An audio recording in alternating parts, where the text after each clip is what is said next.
All right, we are live. We are live. We are the Comic Binge. At least me and Chris, and we are joined today by a very, very, very special guest, my good friend and leader, I should say. I don't consider myself a co-host of the MCU Fanshow. I'm just a panelist on the show with my good friend here, Mr.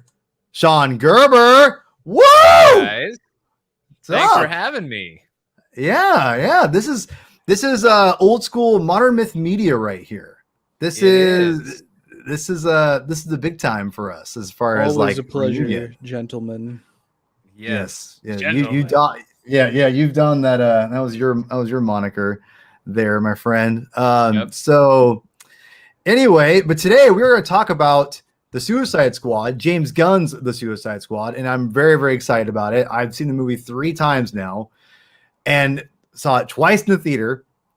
Once in IMAX, one in regular theater. Watched it on my nice TV yesterday, and I am very excited to talk about it. I know what Chris feels about it already. I don't know what SEAN feels about it. I know SEAN's a huge James Gunn fan, and as I am as well. We'll talk about we'll talk a lot about James Gunn. I think towards the end of the show, as far as his future of DC, a little bit maybe of Marvel too, just kind of where it might be headed.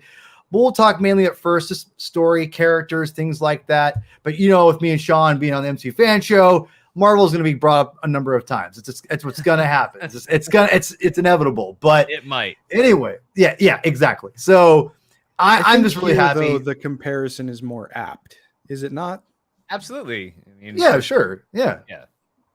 We're talking about the director who instantly is the most successful Marvel DC crossover director of all time. So there's not much room for debate there. Sorry, Joss.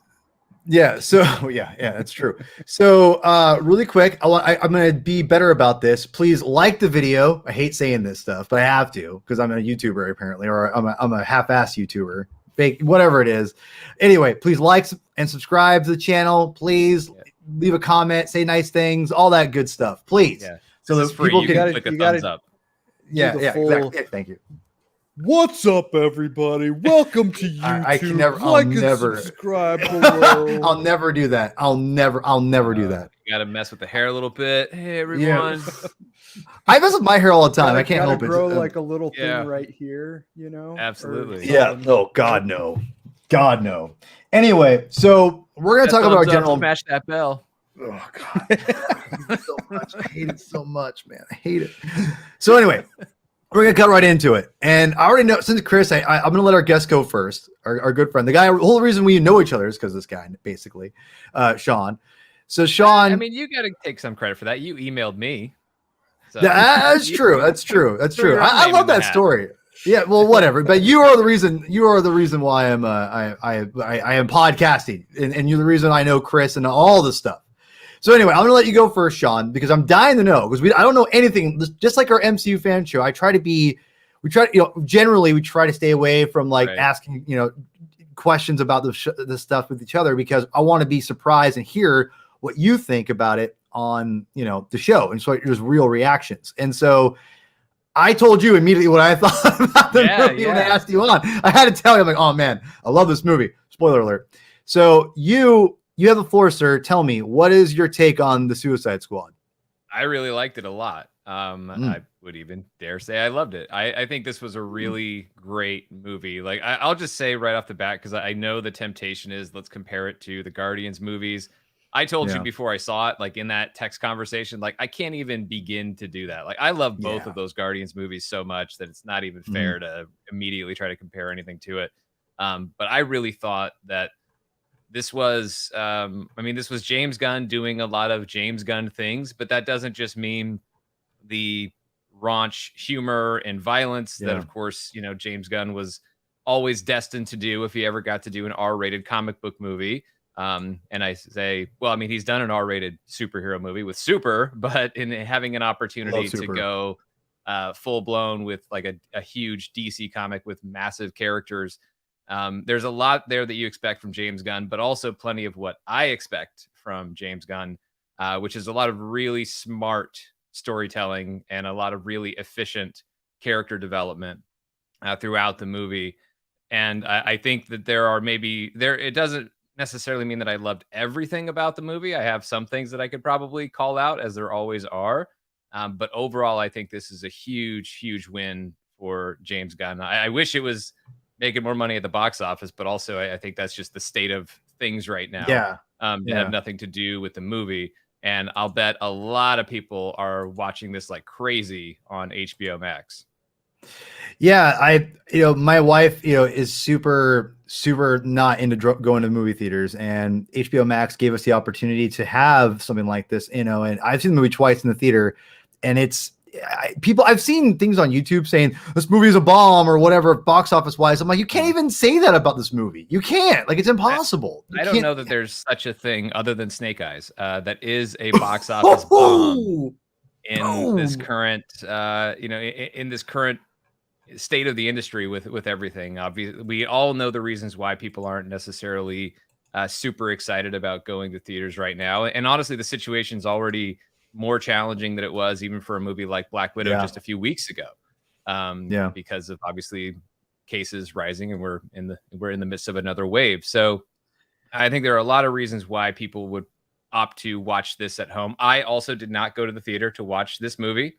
I was not a paying customer to watch the Suicide Squad. The situation here in LA, not great right now. Not at a point where even fully vaccinated, I felt comfortable going to the movie theater. So there was an option to watch at home, and that's what I did. Yeah, and it's something that I'm very grateful for, at least for me and my wife, because she was refusing to go, and me and Chris saw it both 2 times in the theater together. So it was one of those things where you have to kind of know your convictions and where you stand. And we're both vaccinated. We both wore masks majority of the time in the theater. Or I tried to. I lost my mask. Don't even get me started on the last one. It's a thing. Found it? I never found it. I never found my mask. Anyway, Weird, it's a whole. man. Yeah, it's a whole thing. Only it's Paul. Weird. It was weird. Thing that's on his face. On this note too, I just want to add really fast because on this note, I think it's also important for people when they make the decision to know their communities, because knowing your communities and knowing the specifics of what the situation is, particularly with a new variant around, it's very important. And by and large, the Seattle area is doing okay, but nowhere is doing great, I think, right now. So I being fully vaccinated and that made me comfortable enough to go at least with Paul, and we had a section to ourselves pretty much, part on this last time. So, but still, I would never begrudge anybody for not feeling safe enough to go. It's just the world that we live in, and I think understanding those realities is key to making those decisions as best you can. Yeah, and for me, it's like I said, like I've definitely taken it more seriously. I wear masks. I wasn't wearing a mask before the Delta variant, and now I do all the time. So I want the stuff to be over, so we can go to the movies theaters. We feel comfortable and not have to wear masks in theaters and stuff. So get the shot. Please. Get the shot. Yes, everybody. please just do it. So going back onto here, Chris, we'll go to you now, because we'll dive deeper with you in a minute, Sean, with what you think. But Chris, you kind of wrote a review of the Suicide Squad. Kind of sum up your thoughts of the movie really quickly here, about your overall feelings. Yeah, sure. I mean, the thing that I think is most surprising in terms of the narrative success of this movie, at least to me, is that you and I, all three of us, have talked a lot about what goes into the kind of connection that a comic book movie can have with an audience, depending on how deep it goes, right? Like we've talked about the fact that DC movies have been dominated for so much of their history by the characters that everybody knows is kind of proof of this idea of the people who own the IP are worried about going deeper because they think that they might scare general audiences off in some respect. Under normal circumstances, I don't think that is really a factor anymore. Like the box office depression that we're seeing right now, had the pandemic been eradicated or never happened, I think this movie would be doing really well with general audiences, because Gunn chooses a lot of characters in this movie that are not outside of just a couple of examples that are not really highly defined by previous appearances in the source material. Bloodsport is a perfect example. And I mean, the detachable kid has an entirely different name.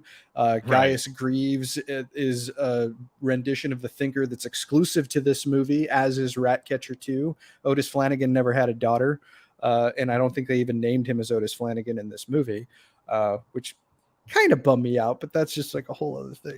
But I like the Ratcatcher for some reason. I always so wait, have. quick But, question. Now, and really quick. So to interrupt you. So I'm not a DC person as much as a Marvel guy, obviously. And my question to you is: you said the Thinker is not. What was the difference of the Thinker between the comic books and this movie? There have been like 4 Thinkers, and Gaius Greaves was never a name that was used among any of them. Really, as far as I know. They look like the Thinker at all? Yeah. The general aesthetic, I think, is intact, but the specifics of the character's history is pretty much innovated in this movie. But all of that is to say that the Suicide Squad is by far the most esoteric comic book movie I've ever seen. And that doesn't get in the way of the enjoyment, because being comic book fans, we're able to watch it through 2 lenses, right? We can sort of see the attractiveness from the general audience, but we can also pick up on things that the general audience doesn't. And it hit on both cylinders, at least for me. So seeing some of these characters that have been little used, I mean, I've read Byrne's Superman, so I've seen Bloodsport before, but Idris Elba and James Gunn's writing really defines Bloodsport in an entirely new way than we ever saw him during Byrne's run.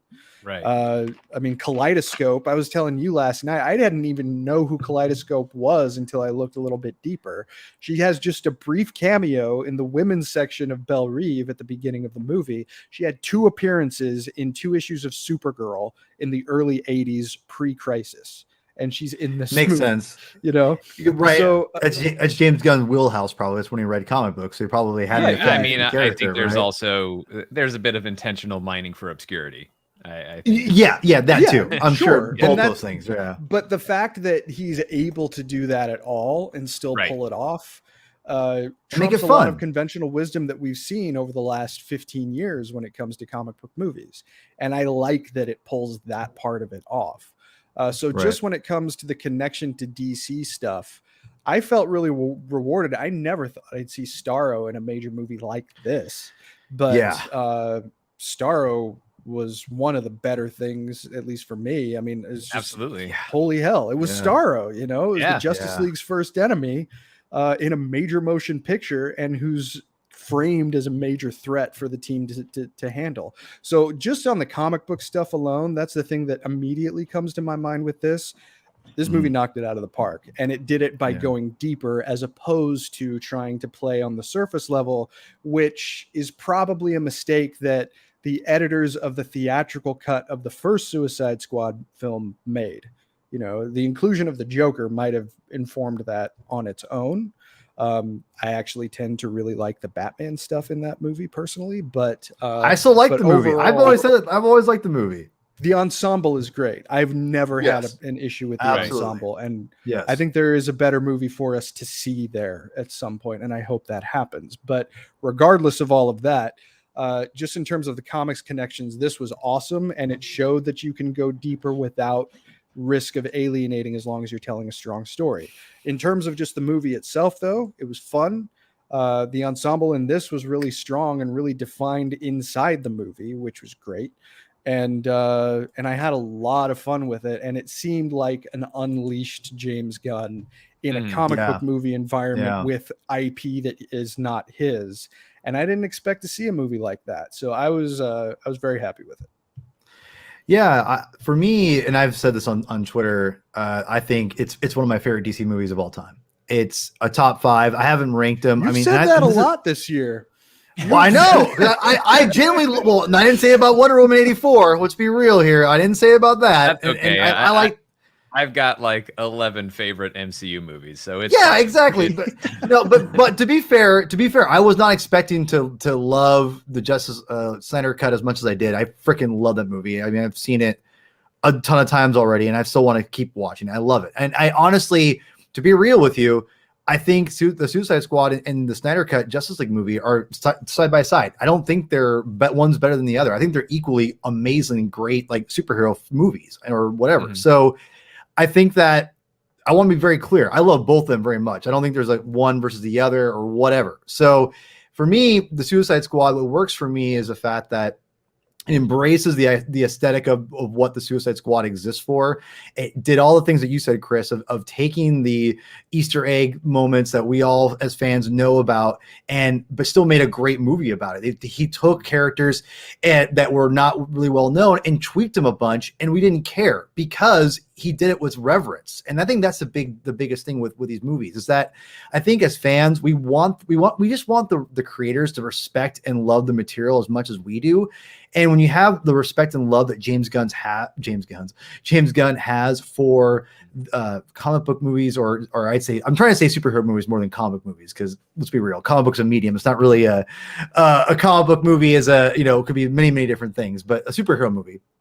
With James Gunn, he loves these characters. He loves the medium of comic books, or at least he used to, and he knows how to work it. So I think the one thing about the Suicide Squad is that it shows that he can create a different Ratcatcher, and he makes it work. No one is freaking out, going, "Why are you changing it up?" Did anyone complain that he made our new Ratcatcher a girl? No one. I didn't see it. No one cared before. Probably because it's Ratcatcher. I think there is a certain level, right? But that's part of the intention, right? Is you grab a bunch of characters, and it's just like Guardians of the Galaxy. There were changes to Drax. There were changes to a lot of those characters that weren't exactly like the comic books. And I think I think that happens because the most of us are not as invested in, even most people don't know who they are, frankly. And then those who do are not as invested in, it's got to be this version of this character that I built up in my head.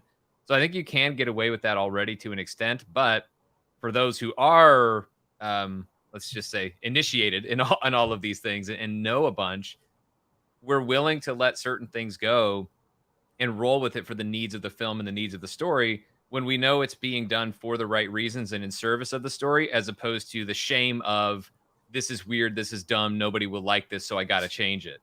So I think it really is entrusting the motivation behind those decisions for a filmmaker. And with James Gunn, I think he's earned that trust over time. And this is a guy who still reads comic books. We're not talking about a guy who, liked comic books for a little while. Like, if you follow James Gunn on social media, he still reads comic books. He's a Wednesday weekly comic book reader.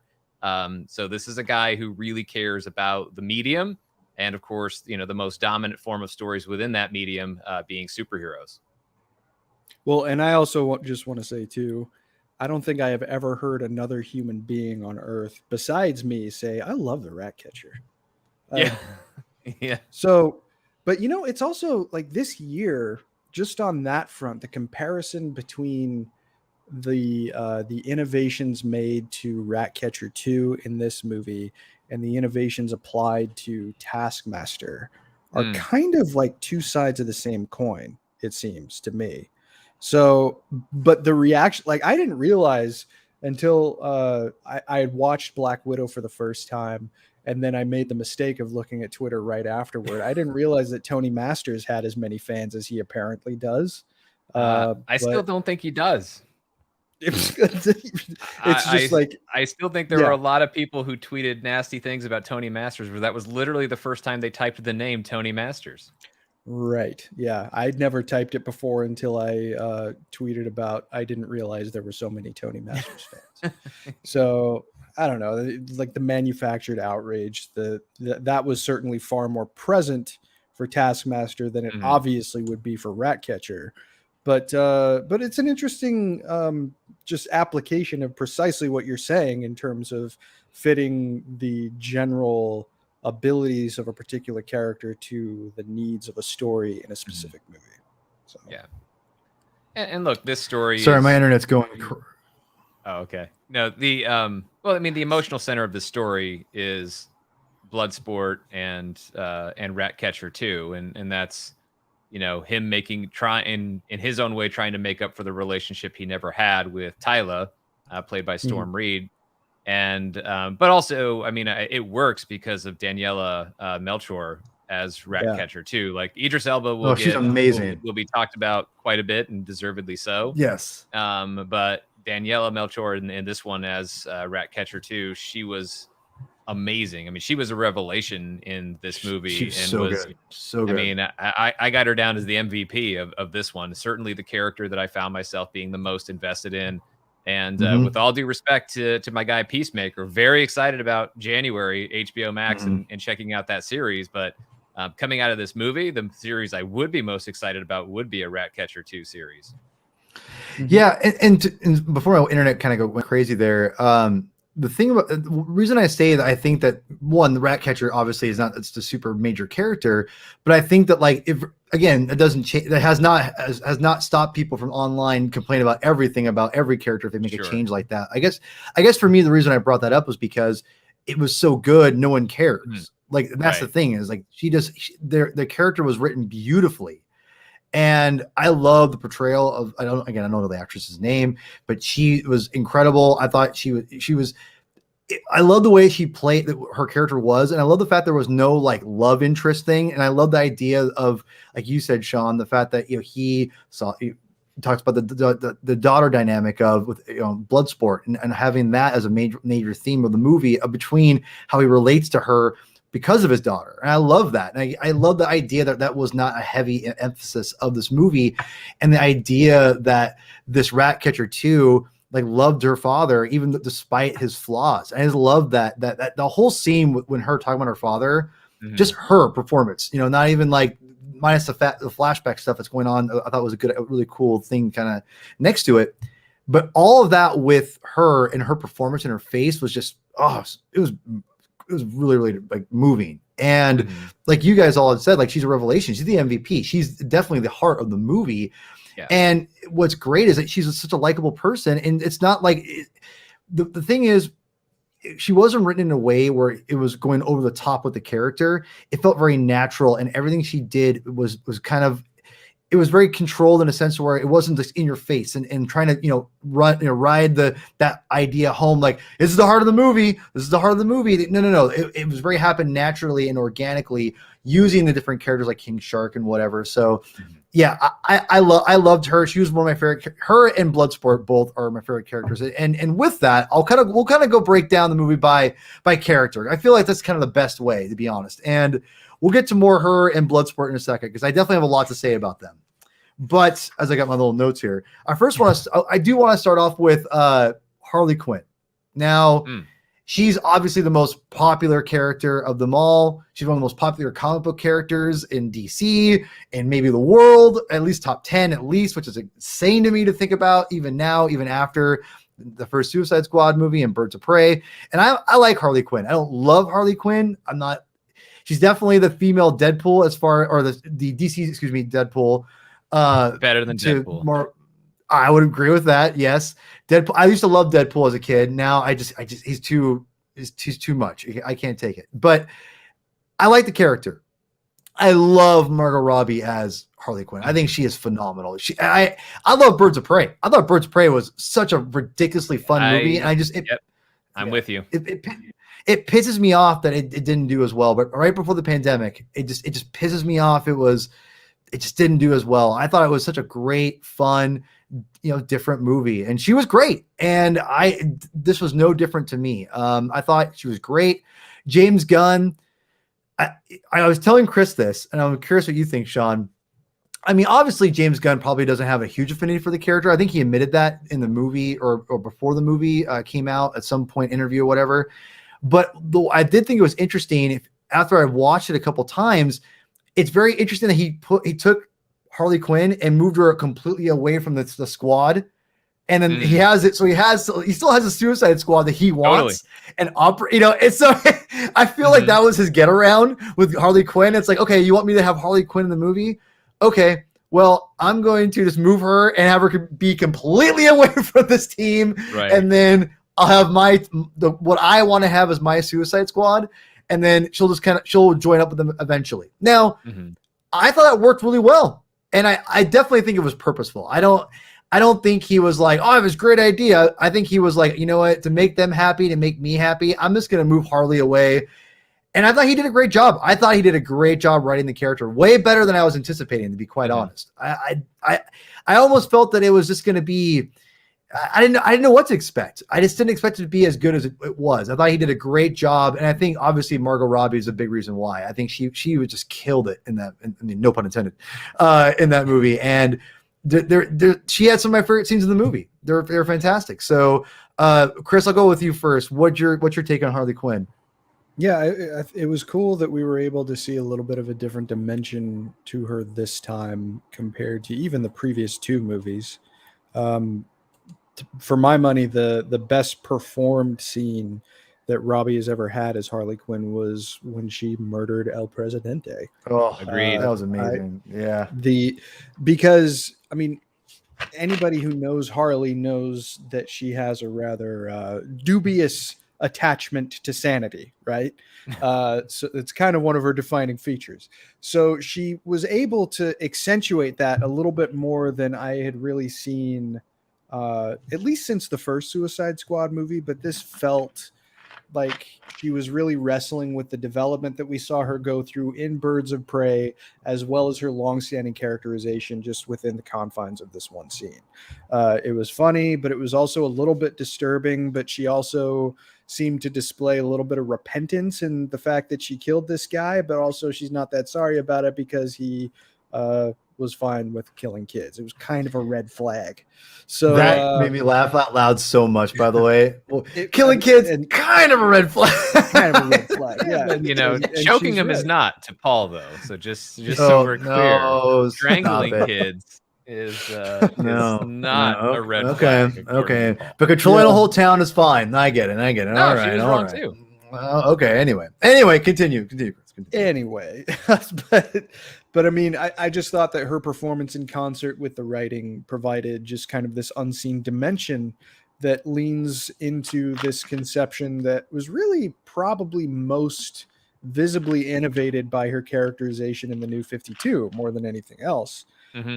The New 52 and the version of Harley Quinn that we see that's popular and prevailing are very aligned, because it was the New 52 that first brought Harley into the squad, and then when she kind of exploded in popularity over the past 10 years or so, it's been like if she walks the line between good and evil in the DC universe, she's got more of a foot on the side of the heroes, largely because of those characterizations that we've seen more recently. And the movie did a good job of giving service to her history and her longstanding countenance as we've always known it, and also showing us that she's gonna call out bad things when she sees them, and she's gonna deal with it in the only way that she knows how to, but also she's immensely skilled at what she does, and it's pretty clear why Waller chooses her to be a part of the squad multiple times now. Sean? I think James Gunn did just an awesome job writing this character. I think you could tell that this is maybe not something he was as interested in doing, and yet somehow made the most of it, because the way it's structured, you're totally right. She is kept separate from the team for most of the movie. And even when she joins up, her story is not really as informed by what's going on with them, and vice versa. There's really, if you remove Harley Quinn from the movie, it's probably less fun, but narratively, a lot of it ends up being the same, as far as the central narrative of this. But that said, even though the connective tissue maybe isn't as strong as it could have been, I don't really care, because what we get from Harley in this is so good. And look, I loved Harley I've been a Harley Quinn fan since Batman the Animated Series. So since Joker's Favor, before she was even in the Jester getup. So like, I've always been a big fan of that character, and growing up with that character, and it's one of my favorite stories, meta stories of everything, that this character went from the animation world and was created there, and then went into comic books successfully and blew up from there into video games, animated, more animated series, and her own animated series, now live action movies these last handful of years. And the way the character has just continued to become more and more popular. And all of that's been great. And like you guys, I mean, I was a huge fan of Birds of Prey and think it's super underrated. It has its issues, but it is still a very enjoyable watch. And still want Birds of Prey series. Doesn't have to be with Harley. I want Mary Elizabeth Winstead, especially as Huntress. That story needs to continue, please. I probably won't, but I'm still rooting for it. And Black Canary too. I thought she was great too. Yeah, no, yeah. Journey Smollett was great in that role. So and Rosie Perez. So like I want to see as Montoya. Like I want to see the whole thing keep going. But in this movie specifically with Margot Robbie as Harley Quinn, that scene where she kills El Presidente, one of the best written and best performed scenes. Sure, for Margot Robbie as Harley Quinn, but that's up there for pretty much anything. I mean, I think you could put that up there as one of the elite moments performance-wise in any of these types of films. And the writing is right there with it. And I think you have to give James Gunn credit for that in the way recognizing this toxic pattern with this character, having her become self-aware and demonstrate that through the fact that she kills the president. To do this thing where you have tremendous character growth and yet respect and preserve the warped sense of reality that this character has. So like this is a healthy moment for Harley Quinn, but it still has to involve murdering a guy. So, realizing that I have a pattern here, the dudes I fall for are dudes who are going to hurt me and they're dudes who are going to hurt other people. And my way of breaking that cycle is not to just hook up with this guy and then say farewell, because I already know my other pattern. I've already chosen a guy like this because he's the kind of guy where I don't just get to end it unless I actually end him. And to recognize that cycle, it's a very healthy choice in a very Harley Quinn sort of way. But really, given her background as a psychiatrist, I guess it just makes sense that she would be able to identify a pattern, address it. And unfortunately for El Presidente, it happens in a way that ends his life. And also written in a way that doesn't mention the guy's name at all. We never heard the J word throughout this entire movie. And you don't need it, like she's attached enough to him on the mythological element that you don't really need it. But I guess I appreciated the ability to do that without invoking the actual name. And she was, she's clearly one of the, I mean, I've gone on record in the past saying that Harley Quinn as a character is a rather grating personality to me in most cases, because Batman is so frustrated by her. I feel that along with him in most of those stories, but this characterization of Harley Quinn has done a lot over these 3 movies that we've seen her in to reform her in my mind. So that is much appreciated, and the writing is a big part. But also too, I think I've heard James Gunn go on the record to say that he has also kind of gone through a similar journey of appreciation for Harley Quinn and for Margot Robbie specifically. But it's kind of interesting because that's 2 elements of like after the fact change, because we also know that Bloodsport was originally supposed to be Deadshot and that was switched out, and really the relationship with the daughter and what we had seen before established in the previous film, if you would switch those characters out, also probably not a lot of impact on the overall narrative told. But that's 2 instances now where these switches happen. The movie itself, probably it wouldn't be all that affected at the end of the day, but you get really interesting and valuable and very entertaining characterizations from both of these performers. And that's a good sign.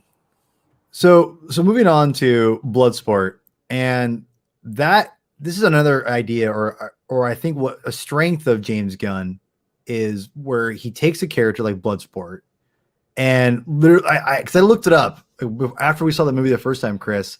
I know he had that one appearance on John Byrne's Superman, which everyone talks about on YouTube for the key issues. Like, oh, key issue, Bloodsport's first appearance. It's gonna be it's in the top 10, guys. You know, whatever. Which again, I love you guys. You guys keep the market going. I love it. But anyway, I was like, okay, how many appearances does this guy actually have? And I look, it's literally like 2 or 3. And I love the idea that they take this character that's again, the aesthetic is all there, right? It's all the aesthetic's all there as far as where he comes from, why he's there in the first place. He fights Superman with the Kryptonian bullet, all that jazz, right? Mm-hmm. So Superman background, I love it. I love the fact that he keeps all those things and goes, I'm gonna revamp the character and make him 1,000 times cooler than you'd ever think, because everything about the character looks phenomenal. It's one of the better upgrades from a comic to a movie I have seen. I mean, it's phenomenal. He looks phenomenal. I love everything about it. And right now, in their newest Suicide Squad series comic books, not the one that you read today, Chris. We'll talk about it at some point, hopefully. But the main ongoing series, they took that same aesthetic and it's all there. And it only makes sense because it looks phenomenal. It looks so much better than it's a great design. I love it without the mask and with the mask. That's one of the few times I can say I don't need a mask on this one. Idris Elba's a handsome, grizzled dude. Looks awesome. He is. He's awesome. Yeah, no, he's so good. You can't do better than Idris Elba already looks. No, he looks. This movie, and you talk about the Ratcatcher 2 is the MVP, and you're absolutely right. She's the heart of the movie. And a lot of people talk about Peacemaker, which we'll talk about him in a second. But I just think that Bloodsport, Idris Elba's character, was just so good. And the way that he was able, and I think not just he, but James Gunn, how he was able to write a character that could go between being that really emotionally driven character and upset and sad and cry and also be funny as hell and pull all those things off was really impressive to me. I mean, we all know Idris Elba can do it, but to actually have it pulled off from the writing aesthetic and the acting aesthetic and everything, it was the design of the character, everything was a 10, in my opinion. I just think that if she was the heart, I think he was the soul, like as far as like bringing it all together, in my opinion. He was phenomenal in this movie. I want more Bloodsport. And I'm so glad spoiler alert, again, we're talking about spoilers. Let's be real. Yeah. He survives, and I'm so happy he survives. I'm very happy that he survives. Yeah. I'm very happy he survives as well. And I know this isn't always Paul's favorite thing to talk about when we get into subversion. Bloodsport is a very interesting character in this movie and a very impressive character because of the things he doesn't do. And what it really represents as far as his character arc in the story, because when we first meet him, this is the guy who is just so stuck within his own prideful thinking that he's exchanging 37 FUs with his own kid. Is on the opposite end of glass. Like his kid's in trouble, and the best he can do is scream at her. And so, somebody's saying no spoilers. Get out. We're definitely talking spoilers, bro. Come on, man. I love you, Renzo. Come on. Anyway, but yes, as far as that character goes on, like the way that character actually moves forward is by expressing his own vulnerability. The key moment for him is admitting why he's afraid of rats. And to show it's not just some bit of, isn't it funny when the tough guy is afraid of something so small? It's a genuine traumatic experience that he shares. And he's sharing this in a room or in a bus full of people that he doesn't necessarily know or has actually shown no particular investment in. But there's something about Ratcatcher 2, and of course, many things about that character, where he just has to open up.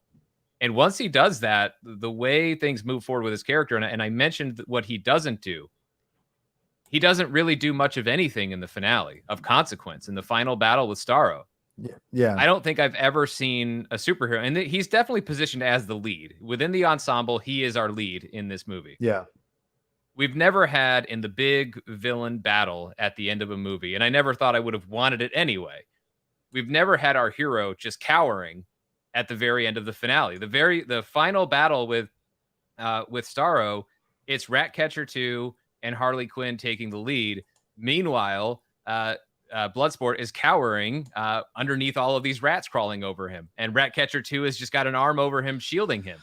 And that's just not, it's not the sort of thing we necessarily think of as heroic, but it doesn't necessarily need to be. There's other people stepping up and doing the big hero stuff in this moment. So for him to just be so willing to admit his fears and experience that and physically experience that even in this moment, I thought was really, really moving and totally. And I talk about subverting expectations. This was never really anybody's expectation that this is how the lead would behave at the end of it. And at the mere mention of it, you would say that's a dumb idea. You should never, ever, ever do that. And yet in this movie, it totally works. Yeah, totally. Chris, Bloodsport, go. I liked how the small exchange at the very end of the scene where Bloodsport details his fear of the rats came true, because he says, I'm going to get you out of here alive. And she says the same thing back. And that's exactly what happened. She was saved by him in a pretty pivotal moment. And then she ended up being the final right hook to Starro. And that was pretty cool. I liked I liked the poetry of that, the rhyming. But in terms of Bloodsport himself, first of all, I wouldn't mind seeing the story at some point when he shoots Superman. I think we're going to talk about that. We're going to talk about that. We're going to talk about that. But continue. It also makes sense, considering where he comes from. Just that little nugget that was thrown out there. I appreciated that. But also too, Elba is just a wholly impressive performer. This is really now, at least by my count, the third major genre franchise that he's a part of. Don't forget Ghost Rider, Spirit of Vengeance, baby. Hell yeah! Don't even go there, bro. Don't even go there. One in the last, let's say, 10 years. It's been that long. It's crazy. Yeah. Because obviously he's awesome as Heimdall. And it's a very different kind of character. I thought he was spectacular as Krall in Star Trek Beyond. I thought that also a very, very different kind of character. And he brings this unsuredness in speaking his own language that I thought was really, really interesting in that movie. But then you have this where he's arguably the most like himself. He doesn't have to put really another voice on. He's not filtering things through any kind of accent. He's not playing a god or an alien or a human turned alien, as was the case with Krall. He's just being a guy who doesn't have this nationality change, and he's really able to bring this kind of self-defining quality to a character that, for all intents and purposes, in an adaptive sense, is a blank slate. There's a name associated with it. There's an identity, I guess, associated with it, but there's not a lot there, all things considered. And if anything, like we said before, he's kind of a derivation on what Deadshot's place in the story was going to be. So the fact that he ends up being one of the most memorable components of this ensemble, I think says a lot, not just about Gunn's writing for him, but also the man who's actually giving him life. And Elba, I've been banging the drum that he should be the next James Bond for a long time. I don't think that's going to happen, unfortunately, but he has the kind of leadership quality that I was really happy to see exerted in this movie. And I hope that this isn't the last that we see of his Bloodsport specifically. I don't think so. More here. And honestly, the editors at DC should be taking notice and seeing all of the groundwork that was laid in this movie and use that to run with new stories in the source material. He's in Suicide Squad, and I'm just gonna no spoilers from the comic books. I'm caught up on the main series for the comic book series. He's in it, and it's all that's the costume, it's the aesthetic, it's all there, and it's cool. I'm into it. So they're listening, and I think it's only his prominence is only going to rise after this movie. So All right, moving on. We already talked a lot about her, and is going to be Ratcatcher 2. And I've already said my piece about her. I think she's amazing. We all agree that she's the heart of the movie. She's great. The one thing that I'm going to say that you kind of already touched on a little bit, Chris, the end with Starro. I got to hand it to James Gunn. That part was phenomenal. I thought the whole Ratcatcher 2 thing and how the rats take down Starro was brilliant. Like, it was very inspired. Like I when that happened in the movie, Chris, I don't know if you remember, I'm like, no way. I'm like, that. I think I even said genius. Well, that is just genius. Just on a basic level, just think about how you would describe this scene to somebody. Right. And think of an exec. Okay, I'm gonna have a giant starfish, and then I'm gonna have rats cover it, and it's gonna die. Yeah, no, like rats are gonna crawl into its eye and chew it. Yeah, right. Eating it from the inside.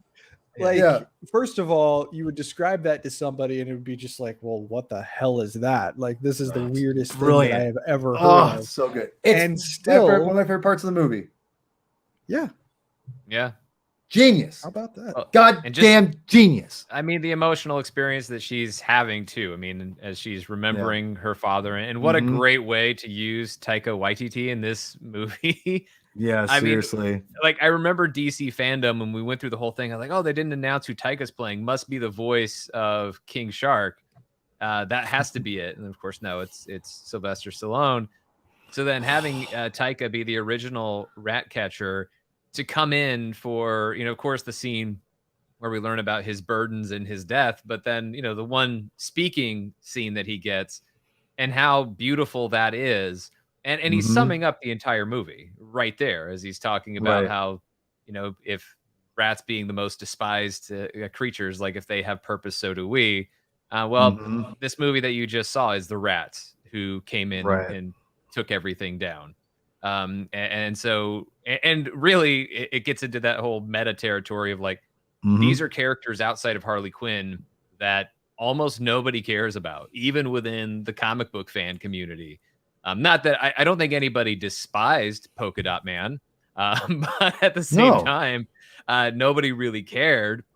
And these were the characters that were, buried beneath the much more popular characters within the DC canon. And so for them to be able to shine in this, and the way that moment kind of represents that, but then more specifically for the character that, in this moment, we tend to think of and it's so weird and trippy that rats are eating a giant starfish alive, and we're calling it a beautiful moment, but it is because it is, this is what has guided this character throughout this entire story is love and compassion. And it's her love and compassion for these creatures that are despised that allows them to come in and save the day when humans, otherwise even metahumans, had no other way of stopping this thing. It's absolutely beautiful in its own weird, twisted James Gunn way. There's one thing I don't know why I'm not the only one who probably thought this, but when they're all rats are crawling all over, them, and the only thing I'm thinking in my mind, and the last time I saw it with my wife, I thought, and realistically, how many rats are taking a crap on them as we're moving off, right now? Because think about that, because rats just poop like crazy, right? Whenever you have anyone who's had a rat problem knows, and I have rats in my garage before, they leave crap everywhere. So like as they're being being mauled by rats, that get, I'm thinking like how much crap is going on like in real life on these people right now. Like when the rats are covering them in the wintertime to keep them warm. No, like, they were full of crap. They were holding it until they were in Starro. Okay. Okay. Ratcatcher knows. Okay. Got you. Okay. And moving on, next character. Or Starro taken out by Pink Eye. Yeah. It's perfect. That's perfect. Death by conjunctivitis. I don't have much to say about this character, Rick Flag. So I'm just gonna say I thought it was a better written performance overall. I thought he was I liked him all right in the first movie, but I felt like it felt more in line with the character in the comic books that I really fell in love with after reading them last year. And it was a fine performance. I was bummed to see him die at the end. I'll be honest. I was a little bummed, a little surprised, to be honest. So curious, Chris, what's your take on Rick Flag? Oh, I liked him a lot, way more than I thought I was going to. In terms of Yeah. just the returning characters in general, he's less restrained in this movie, and it seems like that allows for a little bit more of an individual flourish on the part of Kinnaman. And also, too, the thing that sticks out in my mind is like a key feature of Rick Flag's character is this kind of disgust and resentment that he seems to harbor for the rest of the team. And that seemed gone and replaced with this kind of brotherhood that he seems to feel. And I mean, he says brothers and sisters at the very beginning of the movie, and it works. Kinnaman is an insanely likable performer, especially in a leadership position. And I liked the sort of rapport that he had with Peacemaker throughout all of this, and the way that that culminated made it very engaging for me. Mm-hmm. But yeah, Flag is a character that I generally like. So the way that he was dispatched, yeah, it's a little disappointing, but at the same time, I can't deny that that was a solid scene, and it probably happened the way that it should have. I think so. That scene, the final confrontation between Peacemaker and Rick Flag, was unbelievable.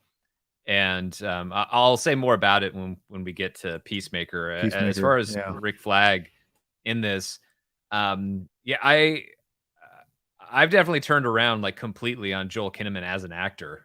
For anybody who's not watching For All Mankind on Apple TV Plus, like watch it. That show is awesome, and he is amazing in it. But I liked him in the first Suicide Squad movie. There was other stuff like his RoboCop movie. I was like, I don't know.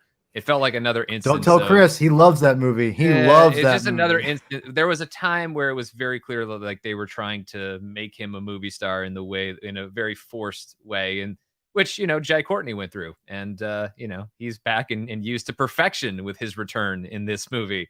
But with Joel Kinnaman, like I think as an actor, I've liked his performances better and better over the years, and I really like this one. I would say this has nothing to do with him. And I don't know where you squeeze this in, although maybe it's, take a little away from Harley, but I don't know, even though it doesn't really fulfill the narrative, the Harley stuff is so good that I wouldn't want to get rid of it.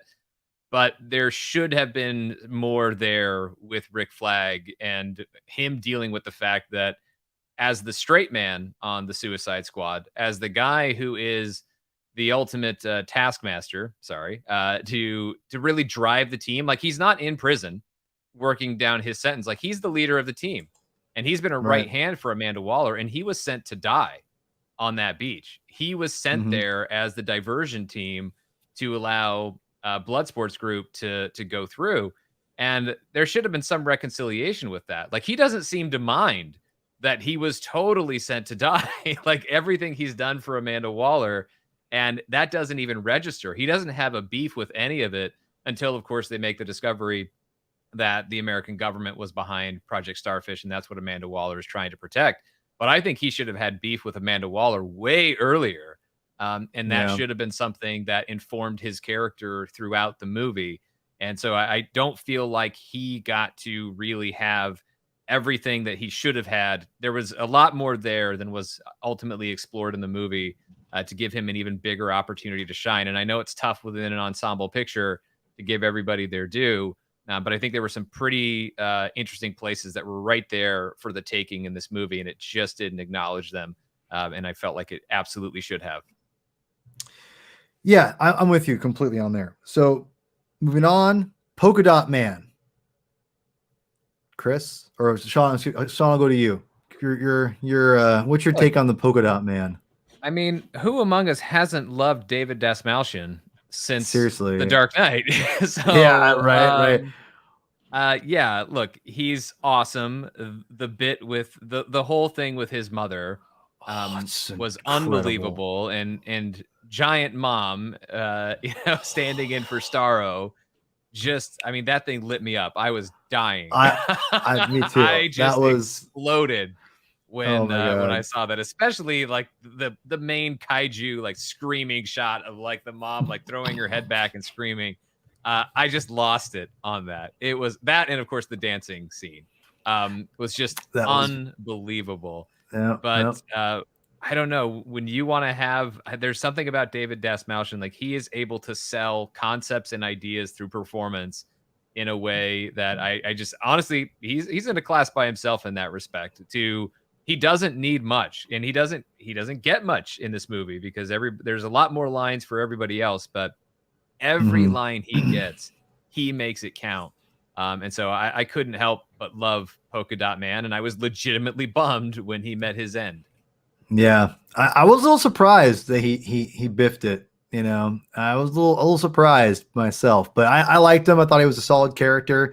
I love his powers. His power level is really cool. I mean, the fact the first time you see him, or when Bloodsport wakes up and he's all just ready to burst, and he's basically peeing.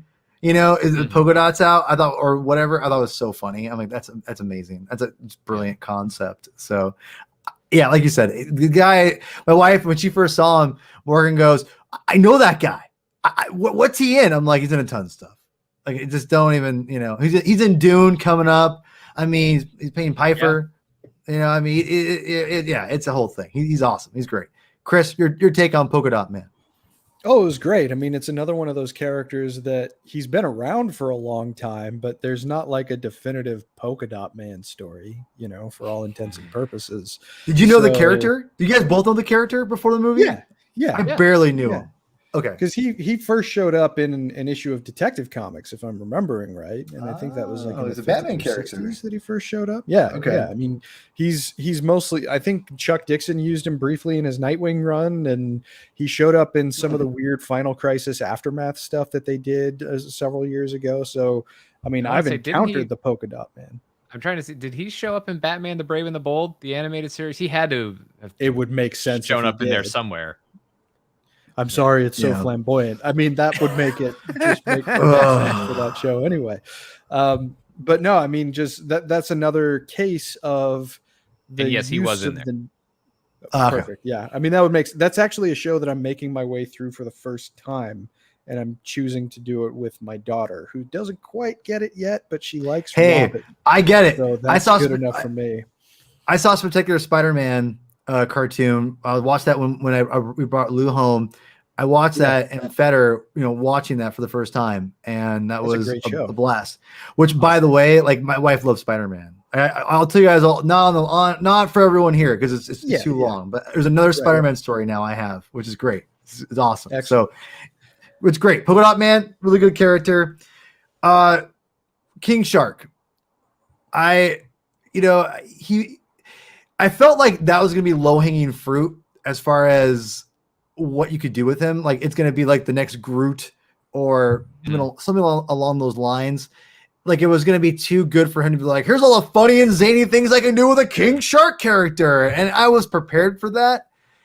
I thought I'll give James Gunn a ton of credit on this. And I think people won't talk about this enough, is that he really restrained himself, I felt, with King Shark. I don't think he went he definitely went over the top at times, but it was, honestly, I felt it was a very, appropriate way to where it wasn't just over the top. Like, here's Groot, here's the next Groot, here's a zany CGI character I'm gonna do all these crazy things with. I felt they used him sparingly enough to where when he did do bits, it hit home perfectly. And I think that's what I thought. The fact that he restrained himself and he really focused on the more real, the human characters. So when King Shark came in and did something ridiculous, we all loved it. And it never was overused. And I thought that was done very, very well. I'm curious, Sean, what your take on King Shark was. I love King Shark in this. And I think you already hit the nail on the head in that there was every opportunity to go low-hanging fruit with that character, or to make it feel very much like some combination of Rocket and Groot from Guardians. And I feel like, I guess there's some Groot-esque moments. I mean, him ripping a guy in half is a bloodier R-rated version of Groot impaling a bunch of Sakarans in Guardians of the Galaxy. But of course, that one still played for a laugh in Guardians in the way that the King Shark thing isn't necessarily. But I think that the character just had these really interesting, quiet moments in there. I mean, of course, there's the great moment of empathy with Ratcatcher 2 of, teaching him about friends and don't eat friends and all that stuff. And that's great. But that also feels like a very obvious thing to do with a shark character, is don't eat your friends. Friends, not food from Finding Nemo. That's not new.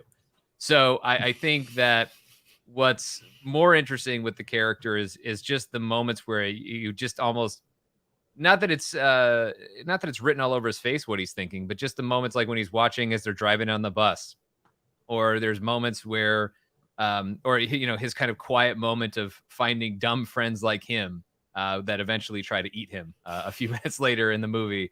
But there's just these little sweet moments with the character that don't feel overly cutesy in a way that obviously a lot of Groot stuff does. Perfect. Yeah. And also visually very impressive. Like, this is where, a shout out to the VFX team. Like, some of the close-ups where it looks like shark skin. Word. I was very impressed by the look of the character, and then the writing, the portrayal of it. It all worked very well for me. And also that the character wasn't overused. They didn't say like, this is our most adorable character, and therefore he will be a dominant player in this. He's definitely got a backseat in this ensemble. And it works perfectly. But yeah, where he's at in this works very well. When he says the F word, I think that's the funniest thing in the whole. I laugh out loud so much. Oh! I think it's hilarious. He had me at book read. Yeah. Me smart. Yeah, me smart. Chris, what's your take on King Shark? Did you know King Shark did you read the Superboy comic where he first shows up? The thing that immediately comes to my mind about King Shark is the thing that I remember reading recently was that they wanted to make sure that he wasn't molded in a way that made it seem like a baby Groot or even like a baby Yoda. Mm-hmm. Like, they gave him these dimensions to just make him seem like a great white shark who was anthropomorphic, but who didn't have sort of the baggage that comes from, I guess, cutesiness. And I appreciated that. You're supposed to get this impression from him. This threatening impression from him. Look, Paul, you wouldn't know, but being cute is a burden. All right. So. Ouch! Damn, anyway, bro. If you set it up, I'm gonna spike. That's fair. That's fair. You're supposed to feel like he is dangerous without actually seeming like he's I guess a general threat to the team. Like, they play with that, especially at the beginning of the beach, but it's not ever really followed through in any major way until you actually start seeing him eat people. And that's fine. But I don't think that there's any better voice casting that they could have picked for King Shark other than Sylvester. I mean, the guy sounds like a shark. Right? He kind of comes off that way in general in most of the things that you've seen him in. I love Sylvester. And this is from a guy who loves Demolition Man. Demolition Man is just it's always been one of my favorite movies. Chris, we need to watch it together, dude. Stallone movies. I always forget you like that movie. So King Shark in this, I've seen King Shark show up in a lot of Aquaman stories in the past, and they're going with a little bit more of a sidekick-like presence on the rest of the team. But again, the adaptive philosophy overall is one that is specifically about making the characters fit for the story that's being told here, and that I was fine with. I mean, I wouldn't mind at some point getting the chance to see maybe this version of King Shark show up alongside Jason Momoa's Aquaman. I don't know how likely connective tissue is going to be in the future. I mean, just as a comic book fan, I would like to see some form of connectivity in the future spinning out of these more well-liked movies from general audiences. But I think there's a lot of strength here, and there importantly was a lot of heart to the way that we saw King Shark portrayed, which I would not have thought possible considering that he has a taste for human flesh. So I was impressed with the way that King Shark was used, and I hope that we get a chance to see him again, whether it's in another Suicide Squad movie or even if it's a quick cameo in the second Aquaman movie. I think that would be kind of fun to see him more in his element. That would be a lot of fun. Yeah. But, we'll see what happens. I was very happy with what we saw here. Yeah. So, I love the Aquaman idea. I would just want them. I know Stallone wasn't on set for this one. I know Steve Agee was who's in the movie as John Economos or whatever, one of the guys in the control room. He was the on-set guy, but I want Sly Stallone in the pajamas, riffing off of Jason Momoa. Like, I just feel like God, those that'd two be together, amazing. Yeah, would be pretty awesome. So I like that pairing. I think it's probably too late because I think Aquaman 2 is already written, and I don't think they would have had this in mind for it. But if there's any opportunity to do it, I'll even take it in a mid-credit scene. I'll take an opening scene of like them fighting. He has like King Shark escapes, and Aquaman has to go get him. And then it's like a good 5-minute thing where it's like Amazing Spider-Man 2, Sean, with the Rhino before he's a Rhino. Except it's King Shark and Aquaman. I'm throwing all kinds of deep cuts out here for us today. Hey, look, I love that type of scene. Unfortunately, I love that type. Yeah, bad. The movie's bad. That part isn't bad, I don't think. My opinion. I like that part. It's fine. It's been a while since I've seen it. Spider-Man standing still while the truck is rampaging through and probably killing people and destroying things. Spider-Man's supposed to talk crap while saving the day, not talk crap and then save the day.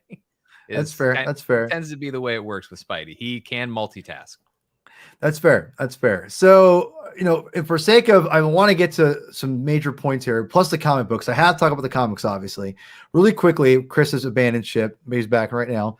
Amanda Waller, Sean, tell me, I thought amazing. She just such little time she had, just was incredible. Go ahead. I mean, there's I don't know about screen time, but doesn't matter. There's more Amanda Waller in this movie than there was in the first Suicide Squad film, and this certainly makes better use of Viola Davis than the first one did. Not that obviously, look, Viola Davis is good all the time, so it doesn't really matter. But when you give her these scenes where she is just allowed to completely cut loose and be as savage and just sometimes just downright evil as Amanda Waller can be, it's unbelievable. And, the presence that Viola Davis brings to it. And there's to some extent, you could certainly argue that when you're acting on 11, it's not as hard as doing something that's more subtle and nuanced. And that's generally true. But I don't know that anybody, dials it up to 11 better than Viola Davis did in this movie, to where it doesn't just feel over the top and big. Like it feels very true to this character in this moment. That this is exactly the type of presence that she would have and how she would communicate that to everyone in the room and outside of the room over radio. It's such a great performance. And not a whole lot of Amanda Waller, but every moment counts. Chris? Yeah, you don't need a lot of her. You need just enough for them to get kicks in the ass occasionally every once in a while. And who's better at giving them than the Wall? I mean, Amanda Waller in general is, to me, one of DC's most fascinating. You can't even call her a villain. She's just an antagonist, right? I mean, in general, she works to uphold the social order, but she does so in a way that's just so slimy and unlikable that you can't help but root against her, even if she's technically on your side. I mean, when she was serving as an advisor to President Luthor, I think that's a good example. In her leadership role at Argus and overseeing the metahuman threat. To me, one of the most defining moments that I've ever seen from Amanda Waller was in Hush, when Croc gets out of Arkham and Waller just goes, "I don't like this." And Batman just goes, "I don't like you." And that to me, just like, it's such a perfect summation, such a brief and perfect summation of, I think, most readers' relationships with Amanda Waller. And I love CCH Pounder's vocal performance as Amanda Waller in the DC animated universe.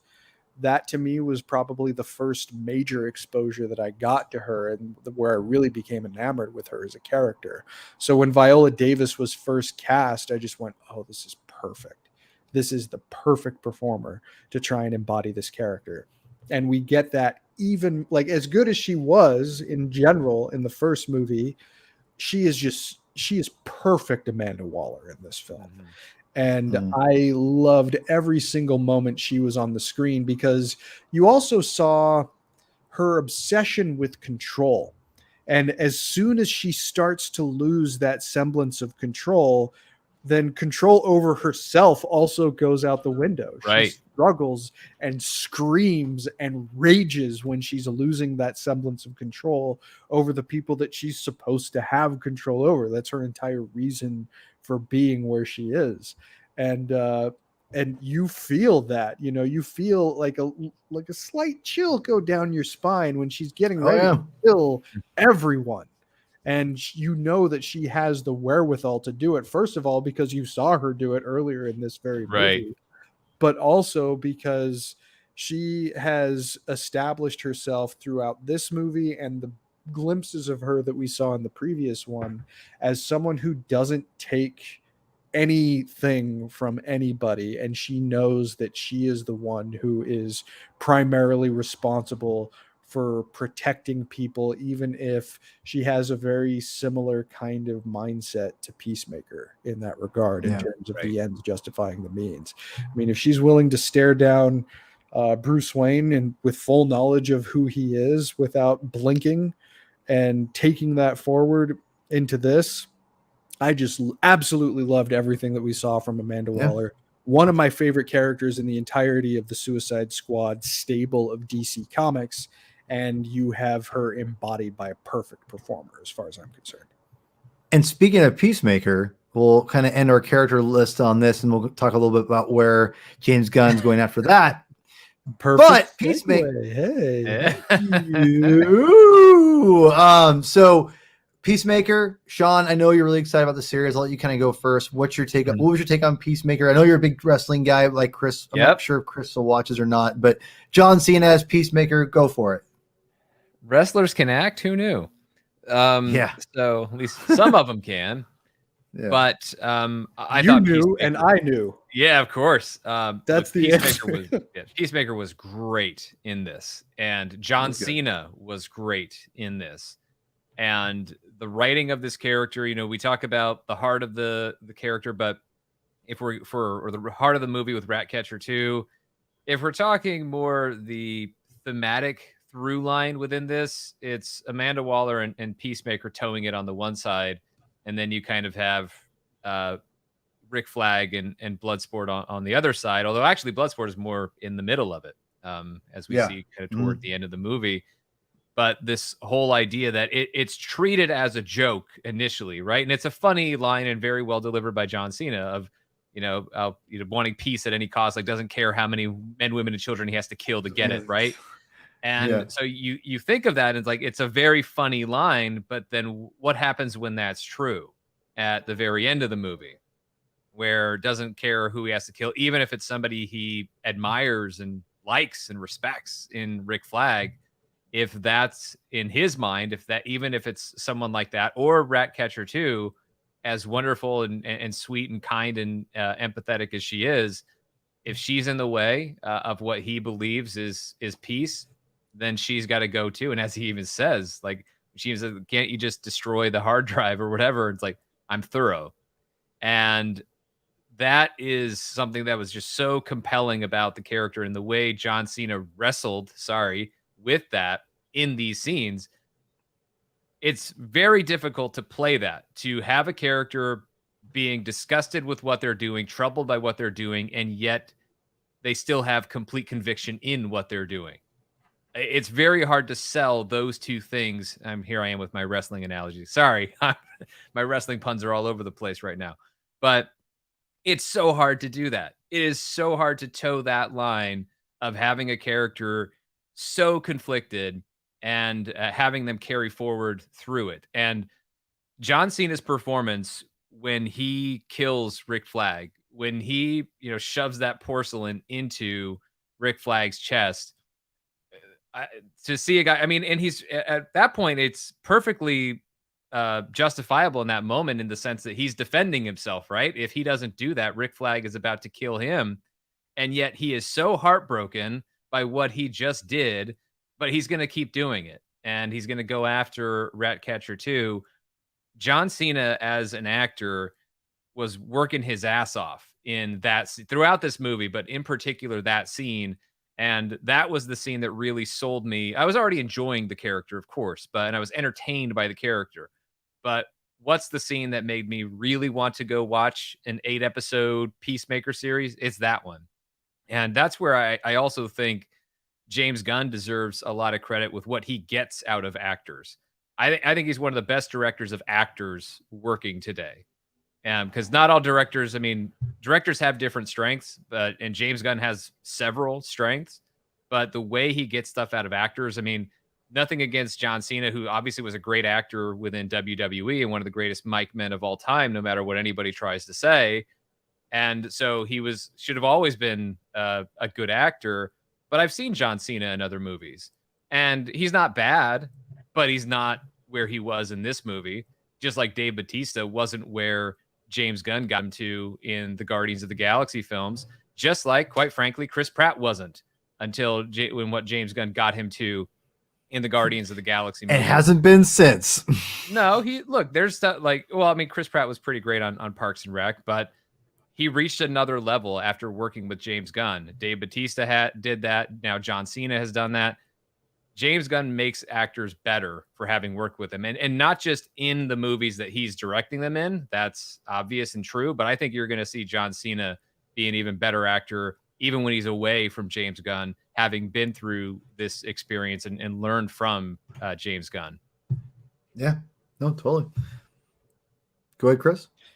Yeah, I mean, look, it's hard to toe the line as a tweener between face and heel when you're trying to sell the juice that's coming out of your face, right? God damn it!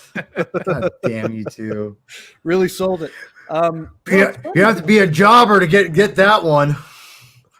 No, he was not a jobber. He was the opposite. I know. Never mind. Oh God. I'm trying to join the club. Obviously, I don't know it. I am fascinated by Sean's description of Peacemaker because I got almost exactly the opposite impression about everything that underpins him. Because I think Bloodsport had his number from the beginning when he said, I think you just use liberty as an excuse to do what you want to do. So when he's holding the gun to Ratcatcher 2's head and she asks, why are you going to do this to me? You could just destroy the hard drive. And he thinks about it. He has to think about it. And he arrives at, because I'm thorough. But through all of that, I think his first stop was because I want to. And then in his mind, he was going to a justification for doing what he was doing. That doesn't negate that he was heartbroken by killing Flag. He said that he admired him multiple times up to that point. But I do think that he's far more, if I had to equate him to another character in terms of his compulsions, I guess Dexter Morgan in a way, because he wants to kill, but he also has this sense of duty, but it's the bloodlust that comes first. That's the impression that I got from him. I think that he's got both of these things competing with each other, and that's why he was in the predicament that he was in prison, at least in the characterization of the movie and right. what we had seen from him up to that point. So I guess I doubt the full sincerity of trying to potentially find a way out of killing Ratcatcher. I think he just kind of wanted to, even though it's like, well, it sucks, but I got to get my fix. I don't think, I didn't read it that way because I don't think, in terms of being thorough, he had to. He couldn't just destroy the drive because they all learned the truth. So there's Yeah. leave no witness behind. She can't. But I don't think that truth necessarily negates the fact that he does have a compulsion that he has to serve. I think, yeah, I think that Bloodsport, I agree that Bloodsport was right when he first sized up Peacemaker, and that you're using liberty to justify doing whatever the hell you want. In truth, though, that was also something where Bloodsport could be pointing back at himself, because he's been doing a lot of what he wants as well, which has got him where he is in this. And I think with Peacemaker, if Dr. Quinn was around, she might have called that projection. Right? Yeah. So I think the revelation for Peacemaker is happening throughout the movie, and I think it is in the bar. John Cena can't just act; the man can also cut a rug. Not like Paul Herman can, but no one else can. I can dance my ass off. I think it's I think there was a point where he genuinely bonded with this group, and I think it's limited to this group. Like I don't think his compassion is like now far-reaching. I think there's a specific compassion with this group, and I think that he's also at this point where when we look at the internal conflict of, he knows that Rick Flag is right in that what the U.S. was doing was wrong. What Amanda Waller was doing was wrong. But this is where it gets a little more, I think, thematically interesting. And this is where it gets a little more philosophical, is at this point, Peacemaker's argument is not that what was happening was okay. It's just, it gets worse. I mean, you go back into like the Loki debate at the end of the last episode of that, yeah, this is unacceptable, but if we don't uphold this, things get a lot worse. You know, if this upholds the peace, then we do it. And even at whatever that's going to cost. And he's willing to go into that territory. And I think that's where this character is a lot more interesting, in that there is a bloodlust. Absolutely. I mean, they take a lot of pride in both Peacemaker and Bloodsport end up taking a lot of pride in killing people who are ultimately freedom fighters in this movie. And but when we get to the end of it, we get to this point where I don't think it's about I want to kill. I think it's about, this is philosophically, this really is where I'm at. And so I am going to see it through, even if right now I don't totally love what I'm doing. Sure, and I can understand that up to a point, and there's also too, though, the whole other personality that's at play in all of this, and the person that knows that he's going to be that level of thorough. I think because he feels he has to be, and that's Waller. I think Waller is absolutely fully aware of exactly what she's getting. First of all, because she apparently gave him a little bit more information than the rest of the team had in terms of what the true intent of the mission was going to be. But the fact that we're even having a conversation about what these motivations are that underpins what Peacemaker is doing speaks to the strength of Cena's performance. Because the gears turning behind his eyes are very visible. And the fact that that he's able to apply this strange kind of nuance to a character who tries to be very outwardly stilted, but I think you see those flashes of who he really is when he says that I don't care about how many people I have to kill to get it. And when he does genuinely feel like he has to kill Ratcatcher, whether it's through compulsion or whether it's through the necessity of the mission, he is clearly not okay with it, but he's still going to do it for whatever reason. And the strength of Cena's performance totally sells that. So, so I think that this is an impeccably cast role. And if James Gunn is going to be recruiting more people out of the WWE to play these more dramatic parts, and let him go for it. You know, I mean, it's too bad James Gunn didn't direct Blade. All right, maybe he would have gotten more from Triple H. I think what we can all agree on, or at least Chris and I can agree, is that, you know, the philosophy lesson that John Cena gave us here was the most enlightening lesson he's taught us since Basic Thugonomics. Man, all right. Well, anyway, Basic Thugonomics in Seattle during Sunday Night Heat. All right. Okay, hold on. Let me. Okay. Anyway, no more wrestling talk. That's like that's. I've got the power. No, only as a joke. Only as a joke. I love you. So, Chris, we're gonna have to save the comic stuff for a different show because we're running long here. Oh God, I ended up finding both covers. I was surprised. I had to run around to find gorgeous. Really, the one thing I'll say before I ask you this last question, I'll throw it up because we're going to do another episode about the Suicide Squad comic books because there's lots of great comics right there that are out there. And the one thing I'll talk about that people it kind of fell under the radar, I feel, Chris, is really quick is this book just released this week. And this is the best cover because there's multiple covers and the main cover sucks. It looks terrible. I don't know why they went with this one. This is the best one. This is fantastic. This one, the one that I pulled up. Yeah, you're right.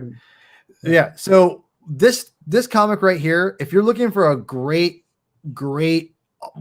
entry point, everything, ground floor, whatever, this is the comic book to go get. Either buy it online, go to a comic book shop, go get it. It's brand new. This first issue just came out, coincided with the movie.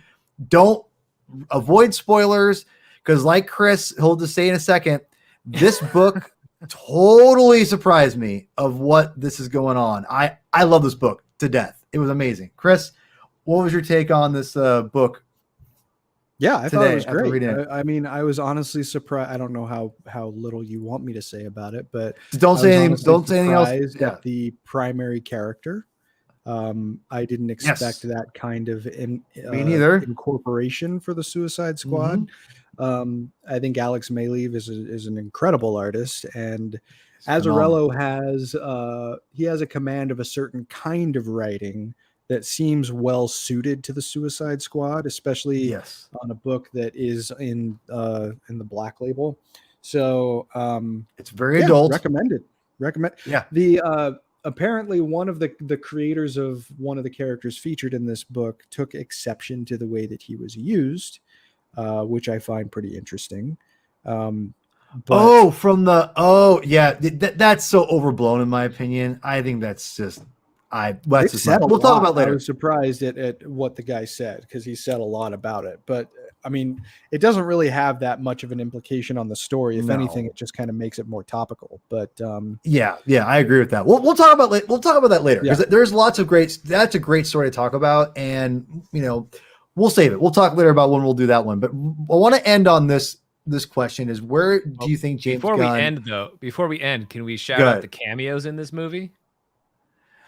Go ahead, yeah. So John Ostrander has a cameo shooting the very beginning device in Savant. I told Chris that first time. Yeah, Lloyd Kaufman is in there. And of course, also had a cameo in Guardians of the Galaxy with Troma being a big part of James Gunn's start in the industry. And Pom Clemente, Mantis herself, is in the movie. That was her in the Gentleman's Club. Oh, okay. Yeah. Okay. That was her in La Gatita Amable. That was her. Okay. I knew John Ostrander off the bat. I told as soon as I saw it, I'm like, that's John Ostrander. I didn't recognize him. Yeah, he was. I love John Ostrander's Suicide Squad. We'll talk about that later. Oh, so good. Yeah. Where do you think James Gunn will go? For DC, obviously he's got Guardians of the Galaxy Volume 3 and everything, but then they've hinted about where he'll go next. And I'll say my piece. I'm going to say where I think he'll go and where I'd like him to go. I'm going to say I think he'll direct a Harley Quinn movie. I kind of think there's something there that I think that there's something I think there. I don't know what it is. I just think that like they may want to kind of give Harley Quinn a little bit of a boost, and he did a great job writing the character. Unless he doesn't want to do it, I kind of think that's kind of where my head's at right now. Where I'd like him to go is to do another Suicide Squad movie where it was his original idea, going after Superman, and just cast another Superman character and have it be like that whole idea of like we have to go after the Superman, and all that stuff. So I thought that'd be really interesting. So that's where I'd like him to go, but I think it's going to go with either Harley Quinn, something like that, a little more mainstream. Or a little bit more of kind of like that. Sean, you're a huge James Gunn fan. Where do you think he'll go? Where would you like him to go? Besides Peacemaker, of course, which we know. Well, yeah. I mean, we know what's on the docket. I mean, they've already shot Peacemaker, so that's just in post now. And then, yeah, he's got to do Guardians 3 and the holiday special, so which they're doing at the same time as Guardians 3, so it's not really taking additional time. But well, it is, but not like, Yeah. Anyway, so after he finishes Guardians 3, I don't know if it's DC. I mean, it's probably not Marvel, but I don't know like what the next thing is for James Gunn. And if it is going to be something with DC, I feel like the most obvious thing is to go ahead and give him one of these characters to carry forward. I mean, I kind of hope that there's like multiple seasons of Peacemaker. I would love to see him take any of these characters forward. I would love to see a Ratcatcher 2 series on HBO Max. Yeah. That would be awesome. And he's been making it no secret that he's really enjoyed the streaming series experience on Peacemaker. So I don't know that it's a lock that the next thing is a movie. A series is a perfectly viable option. And he's even talked about the way that you get to spend more time developing the characters, which obviously you do when you get, 6 to 8 hours as opposed to 2.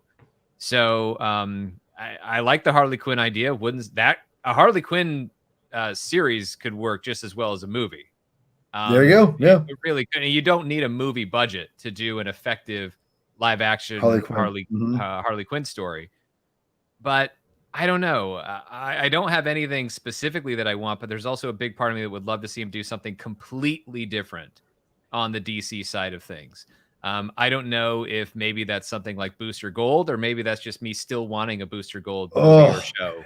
Dude, that's inspired. That's great. Well, look, I've wanted it for a long time, and I feel like James Gunn has the right sort of irreverent approach to it to be perfect. And as a guy who has made the jump, to Marvel, from Marvel to DC, not that it's that big of a jump, but we don't really see it. So Marvel to DC and then back to Marvel, where he'll be successful again, I'm sure, with Guardians 3 in the holiday special. So to see him go back to DC and go in a completely different direction, because there was a part of me that was a little disappointed in the choice to do Suicide Squad. I'm not disappointed now because I love the movie, but it felt like the most obvious thing that James Gunn could do. I can see that. And I would love to have something that feels like something that would be within, be part of what makes it be a huge part of its strengths, but also go a little bit outside of what we normally associate with James Gunn. And I've always felt like, the Booster Gold movie or series should be about the making of the Booster Gold movie or series, and be a very meta, almost cynical sort of approach to it. And not in the way that like The Boys is cynical, but in something else that's, obviously much funnier. There's something about that I think James Gunn, not that he's the only guy to do it, but there's certainly something. I mean, certainly Taika would be a brilliant choice to direct that. I mean, you do What We Do in the Shadows of superhero movies, and there's Booster Gold. But James Gunn, even if it's not a mockumentary style, would be great, I think, for that character. And Booster Gold is a character that's been high on my list for a live action adaptation. And the guy who's been on both sides of the aisle, so to speak, and seen the genre from so many different angles that in a very unique way, in a unique experience on his career path. I mean, getting fired, rehired, everything that he's been through in so many different ways in this business to inform the storytelling of a Booster Gold movie or series. I think James Gunn would just absolutely crush that. You nailed something about Booster Gold and the mockumentary style. Do you remember the specials that he directed? Yeah. That's a mockumentary. So right there, he's already. I mean, like he's done it, and it's great. Specials are great. I love that movie. That was a great movie. Dude, Booster Gold. I would love to see James Gunn tackle Booster Gold. That'd be a blast. Chris, where do you think James Gunn will go? Where would you like him to go? I honestly don't know where he will go. Take a stab. Come on, give me something. I feel like they're going to want to give him something that is potentially higher profile in the IP. And I think he's going to be resistant to that. It would work. It would certainly work. You could take your pick. That's why I think Harley. Yeah. Yeah, I mean, you could take your pick of any top tier DC character, and I'm sure that he could get to the essence of it in a way that would be satisfying to general A audiences Batman would and be longtime crazy. fans. That I just don't know if his sensibilities would fit for something that is specifically focused on Batman. But it's funny that you mentioned Batman. Because, well, first of all, so the Booster Gold idea is a brilliant idea. I would take that a step further, and I would love to see like Blue and Gold. I would love to see Ted Kord and Booster together, because I feel like that's a combination that would just be endlessly entertaining. Well, it is endlessly entertaining, but it would fit well. But I feel like an interesting approach for him next would be something that is not precisely one of the A-list characters, but adjacent to the A-list characters, while also exemplifying some lesser seen DC characters in the process that not too many people outside of us know who they are. So obviously the whole rumor right now about the Flash movie is that you're going to have a wholesale reorganization of what the shared universe is going to look like that will potentially erase Affleck's Batman from the equation. If I had my druthers, I would pull up a dump truck of money to Affleck and get him involved, because I think James Gunn could do a hell of a lot with Batman and the Outsiders. I think that would be really cool. I think you need Batman to introduce the Outsiders before they can go off and do their own thing. I think he's a really essential part of the equation. But I mean, having characters like we've seen Katana, of course, but bringing Katana back alongside Black Lightning and Geoforce and Metamorpho. Seeing Metamorpho in a movie would be phenomenal.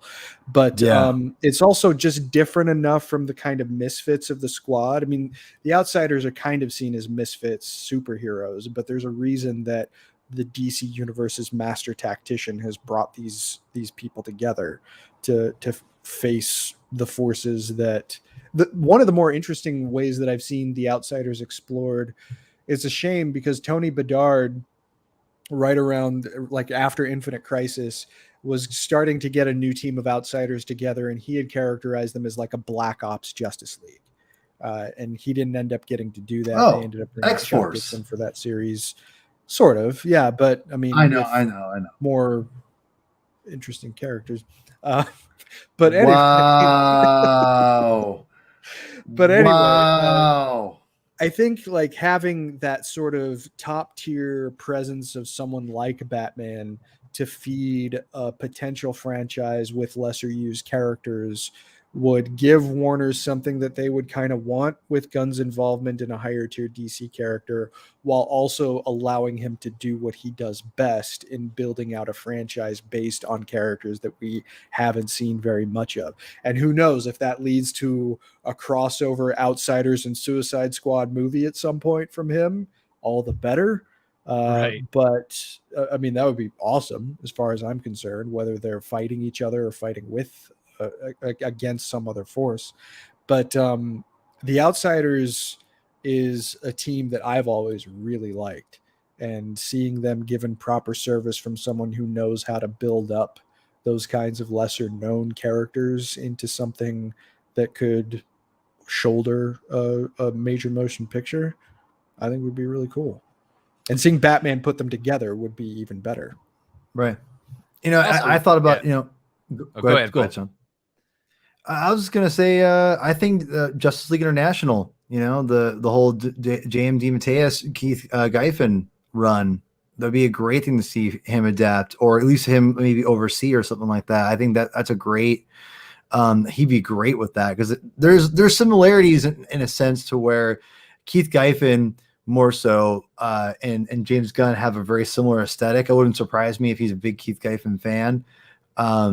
J.M. DeMatteis is a phenomenal writer. He's such an underrated writer, in my opinion, in comic books, and I love their stuff. I think he'd be a great, if he wanted to do a Justice League sequel without Zack Snyder, I could see him bringing that aesthetic with him and have it be a little bit more of those B and C list characters mixed with a Batman and other people, but using in that whole Justice League idea. So go ahead, Sean.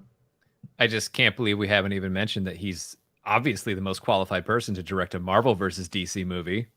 Well, sure. Yeah. I don't really Oh, want. God. I don't want a Marvel versus I don't want DC that. movie. Yeah. You know, like when that happens, it will be the end. Not that it will. I know it wasn't for comic books, but that will be the end of superhero movies. Is this? It It might will be be. That'll the be the movie yeah. business because what kind of legal realities would have to dissipate, or what kind of legal barriers would have to dissipate? Well, Yeah. you know what? Feasible. When all the studios are eventually one company, I guess it won't matter anymore. But it's Yeah, just it's when they're all gonna owned by happen one day, Amazon yeah. or Apple, I Oh, guess it God. won't matter. Yeah, I don't know. Also, I mean, I guess it's worth throwing out there, even though it's totally the pretentious thing to say. But why not an original thing from James Gunn? Well, I mean, no, he spent so much time in the Marvel and DC space, which I have loved every moment of it. So except the day he got fired, that really sucked. But I have enjoyed everything he's done here, and I'm so excited about everything that he's got coming up. But I would also love to see, you know, someone, and I'm sure any studio would at this point, would back any idea that he has to develop something. But I also don't think that he's necessarily craving that in the sense that we're like, he feels like that's what's going to validate his career, is if he throws out some original thing. Like I hope he feels that, you know, his career is already pretty well defined in really great ways by the work that he's done. You know, the quality of the work that he's brought to his Marvel and DC movies. So whatever he's up for after, you know, Guardians 3 and Peacemaker, like I'm game for it. And if he wants to go do something else, then come back to the superhero world, I'm all about it, because James Gunn is one of the best directors and one of the best screenwriters working today. So I'm up for whatever he wants to show us. I only say for DC because he had talked. He already pretty much confirmed that they're working together at some point. So I only meant like for DC projects. Yeah, I know you're not pigeonholing him. No, I'm not at all. In fact, I wouldn't be surprised if it was like, you know, 6 years from now or something like. I don't think it will be. I think they want to strike while the iron's hot, and for him himself. But I wouldn't be surprised if the next thing is maybe his last superhero, whether after Guardians of the Galaxy and whatever he does for DC, that could be the end for him, which would be fine. He's done more than enough. So anyway, this has been amazing. This has been old school us from back in the MMM days. And it's been awesome. Sean, thanks so much for coming on, man. Like, this is always a blast. Well, thanks for having me. Yeah, this is fun. Of course. I mean, yeah, exactly. I mean, you know, I'll probably for all these movie reviews that we do in the future, like I'll have a Dune review at some point. So I'll probably, you know, because that's technically a comic book now. They're actually doing a lot of comics for Dune, by the way, which is kind of cool. I mean, I don't have as much to contribute other than my impression of the movie itself. That's fine. That's all, and that's what I'll have you on for, because, you know, I'll have an excuse to talk about Dune because I love Dune. So when that happens, we'll have you on again. Obviously, other future comic book episodes. I'd love to get your take on some stuff we're reading. In fact, the Suicide Squad series right now, I'd love to get your take on. It's the one with Azarello and Maleev. Yeah, really cool. You guys have done a good job selling it. I want to check it out. It's good, man. Like it's Black Label. It's a really well written book, and I'm really looking forward to see when it's completed. The ending of the first issue alone is worth just reading by itself. It was like, wow, that's actually a pretty cool idea. So anyway, I'll leave it there. Go buy the comic, and we'll talk about it on the comic binge soon. Sean, where can people find you? I know I can find you. Yeah, on the show with you.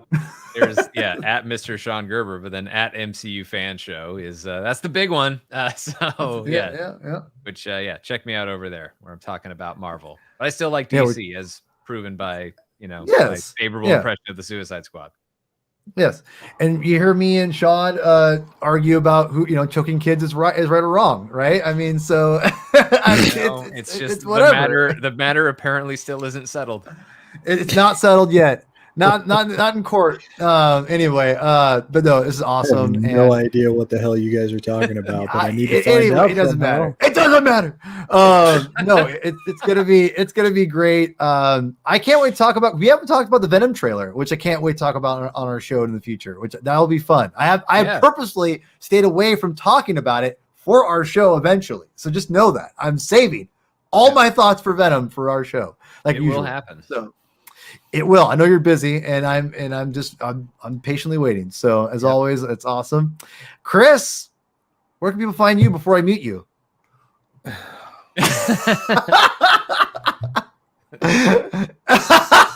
I didn't mean you that time. Don't even start there. That was a joke. At Chris Clow, CHRISCLOW, which I think you can see right there. Discovery So on Debrief, brand. my Star Trek podcast. We're getting ready to reconvene for season 2 of the hilarious Star Trek Lower Decks. Really looking forward to the next season of that. It is a fantastic show, and I hope take your people word check for it it. out. And we'll have to chat about it. Other than that, just stuff with you, man. We got some stuff. I got a piece of hardware coming in the mail that will hopefully allow us to do some fun stuff with some retro video games, which should be cool. I asked Sean a quick question. Were you a Sega Genesis kid, or were you a SNES or SNES Super Nintendo kid? I owned both. Okay, fair enough. But I preferred SNES. All right. Did you ever play the original X-Men Genesis game Yes. with Nightcrawler and all that? I think so. Yeah. I'm pretty sure I went back. I don't think I got it when it was out, but I think I reached back, and because that's pretty much most of what I played as a kid was, very, very bad Marvel and DC licensed games. Sometimes they got pretty good. Sometimes. Yeah, that X-Men game is dope. I don't remember loving that one. I don't think I played it. I did not play it all the way through. The arcade X-Men game is awesome. It's a classic. So I lost afternoons to that one for sure. That one, but then Super Nintendo had some legit superhero games. Batman Returns on SNES. Yes, is a great. Thank you. Great Batman game. I tried to get Paul to play it the other day, and he's like, "No, I don't know." No, Batman Returns is good. You got 2 Batmobile levels; they're awesome. And then you get there's a great Hulk game on Super Nintendo. There was a Batman the Animated Series game that wasn't terrible on SNES, but it wasn't on the level of Batman Returns. But no, I was a big. Well, I mean, obviously the original Nintendo and then Super Nintendo. So that was more my wheelhouse. I had Maximum Carnage on both SNES and Genesis. Wow. Very on brand. Yeah. I mean, look, that was the precursor to owning like 18 different Blu-rays of the same Marvel movie. It's true. It's true. The same Marvel game on 2 different consoles. And I'm pretty sure it was the exact same game on each console. I don't remember there being a difference between the two. The differences were largely aesthetic. Super Nintendo had a better sound chip than the Genesis, so the music tended to be better. But for the most part, they played the same. All that mattered was hard. All that mattered was getting to level 6 so you could start playing as Venom. Dude, it's hard. We were playing the other day. It's hard. Oh no, yeah. Especially when you have to fight Carnage, that's just ridiculous. Yeah, I've still got PTSD from that, but also too the new Batman Adventures, the new Adventures of Batman and Robin for the Super Nintendo. That cartridge, if you can find it, it's like $75-$80 now. Wow. It is hard to find an original, so if you see it for a good price at like a garage sale or something, get it. Will do. Anyway, we're doing some future live streams with video games. So if you ever want to join us, please. There's going to be a lot of reminiscing. Paul, Sean, you and I actually both kind of enjoyed Green Lantern: Rise of the Manhunters, and I think that Paul and I would have some fun playing that in multiplayer. Yeah, but solid. Paul has to be Sinestro. I love Sinestro, and I love Sinestro. He's a great character. So anyway, part of that movie. Yeah, amen to that. I think we all agree to that one. Anyway, thank you for the tragedy of Dr. Savannah is that we can't see Mark Strong as Sinestro again. Sorry. Agreed. Yeah, no, you're right. You're good. You're good. So anyway, thank you so much for coming and watching. If you watch all the way through, you're awesome. And I know it's long, but this is par for the course for us 3. I mean, this is how it always is. It's always long, and I love it. Anyway, like, subscribe, all that jazz. And again, thank you for watching. And Chris, please take us out. Read more comics. Thank you all.